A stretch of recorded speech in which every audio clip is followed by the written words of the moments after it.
I tuned in right as you were showing how Elon had shared one of Film Threats Yes, stuff. just I was like, today. okay, that's awesome. So we, So we were going to I'm talk about this. Yeah, so they oh, did a I video haven't watched today. the video, Somebody but sent them, you got to check this out. They have a member of the WGA that they're going to be talking to later this week. So y'all stay tuned to Film Threat. Chris and Alan.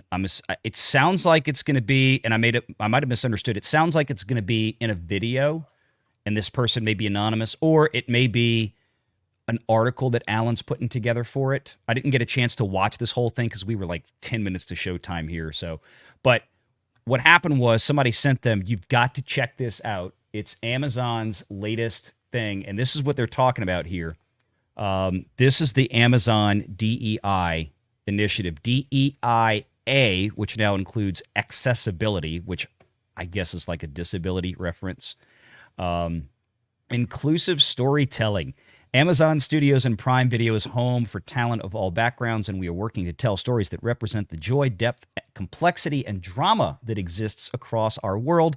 Join the customer and content diversity, equity, inclusion, and accessibility team as we unite with our creative community to tell these stories more inclusively than ever before. Now, Chris and Alan did a little research, and it turns out that the individual that was hired to manage this new division has zero Hollywood experience, zero screenwriting experience, zero filmmaking experience.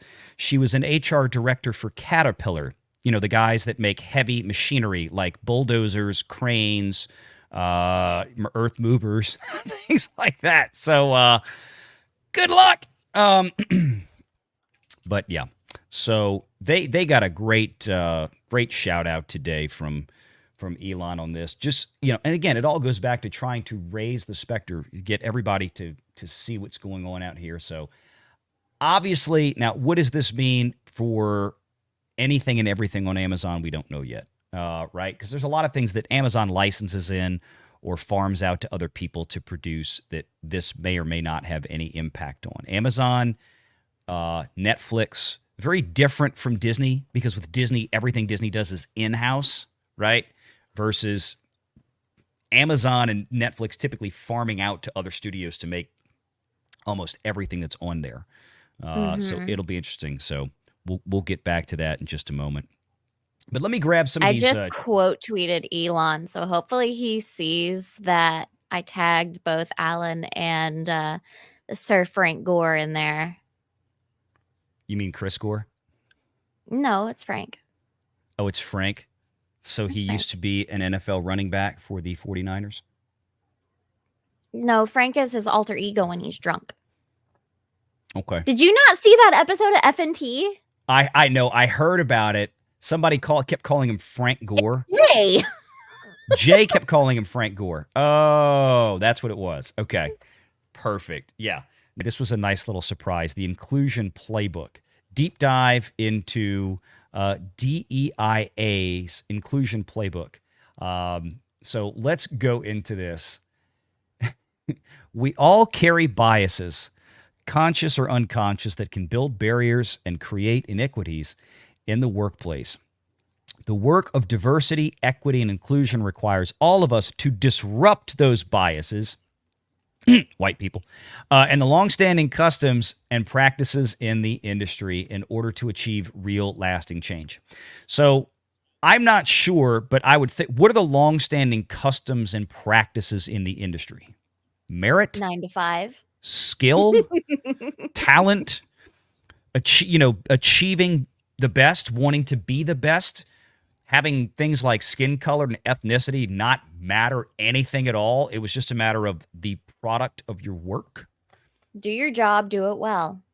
Yeah, so they have to disrupt those biases. Like things like showing up on time is racist. You know, we've got to understand that's what that is. You know, so that's still one of my favorites of all time. When I heard that expecting people to show up on time is racist, it's like waking up early is racist. Coffee is racist. Yes, it is.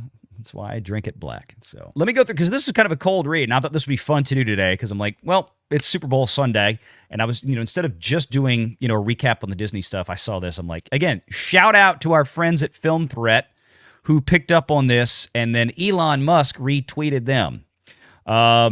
Here we go. Storytelling. Let's see what this says. How do we do this for Amazon at storytelling? Again, all of this spearheaded allegedly by an individual that has little to no experience in the film industry, the writing industry, everything. Just nothing to do with Hollywood whatsoever. But they're doing this for Amazon. They're managing this program. Below, we outline our storytelling areas that can easily fall prey to stereotypical writing or thinking. While education is key, research has shown that hiring content creators with cultural experience and perspective is the best way to craft an authentic story and avoid stereotypes. This is about gender, sexuality, romance, and humor, which, of course, humor and comedy is now illegal in Hollywood, of course. Script-based descriptions and stereotypes. The way that characters are described in a script can evoke stereotypes for casting directors, breakdown services, and even those reading for the part. Consider the following when describing your characters. Is there a reason to specify a character's gender, race, ethnicity, LGBTQ plus identity, or disability in the script? Well, wait a minute. That's what this whole thing is about, right? You're supposed to identify this so they can cast people that fit these roles. Help me with. How do we have this both ways? Exactly. They just said on the main page of this that they want to have more ethnically diverse, racially diverse, gender diverse, LGBTQ diverse, and disability diverse characters. Now they're saying, don't describe the characters in the script that way. Leave that to... What? So they're saying just hire for the skill. Don't hire it for... But isn't that what we've been saying? I think they want a blank script, and then they tell the casting director, well, this is who you need to hire for this, right? Yes. Are there places where you should specify information about the character's background or identity, gender identity, race, ethnicity, sexual orientation, gender expression? Gender expression? Wait a minute. What, Kara, help me out because I'm old. Gender identity and gender expression. What's the difference? I truly don't know. Do you have any idea? I don't know. I don't know these things. I'm not hip with the lingo of all the different genders and stuff because there's only 2 genders. Oh, yeah. Yes. YouTube. Hi, how you doing? Hi, YouTube. Sorry. To help with casting, consider sharing this information only if it's needed for the story. We recommend that writers be specific and authentic in their descriptions to help casting directors and those reading for the part avoid harmful stereotypes. What? Just saying that, okay, this character has cerebral palsy, is in a wheelchair.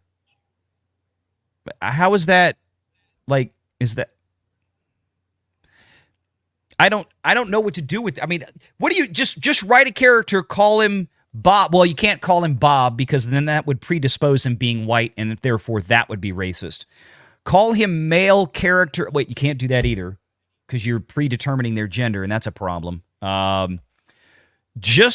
So from now on, when you write a script, just call it person 1, person 2, person 3. Not that we want to pre-assume somebody's personhood either. I don't know what to do anymore. These people are all loons, and they vote. What if they're a cat? Could be. Are LGBT... Oh, my God. Oh, and I want to get down to this. Are your descriptions of characters grounded in their appearance versus their personality? I don't know. I thought that's what this whole side of the political aisle did, was ground everybody in appearance instead of who they are, the content of their character. The exact opposite of what MLK asked for, but hey, what do I know? Let's see. Wait, did I skip past it? What happened to it? Oh, Lord. Here we go. Are there descriptions of girls or women that lean towards their relationships or appearance rather than who they are as characters? That's the I don't need no man thing right there. It's like, are you going to have a female character that has a relationship with a boy? Or do we need to have that in there? Are you writing about characters who are men in the same way? Are LGBTQ characters solely defined by their sexual identities? Are people with disabilities infantilized and or desexualized? Are LGBTQ characters in overly feminized or masculine occupations? For example, are gay characters shown in appearance-related professions, fashion, entertainment, etc.? Are they excluded from occupations in education, healthcare, civil service? How do you start writing a script? Imagine the writer in the studio that has to come in and figure this out. You wonder why half the stuff on television sucks. This is it. I mean, they have to go in here and they have to read this giant book of stuff that it's almost impossible to. I mean, by the time you're done with this, you're handcuffed. You don't even know what to write. Consider asking following questions when writing about parents and caregiving roles. Are women from all backgrounds and experiences defined solely by their relationship to children? Are LGBTQ plus characters shown as parents?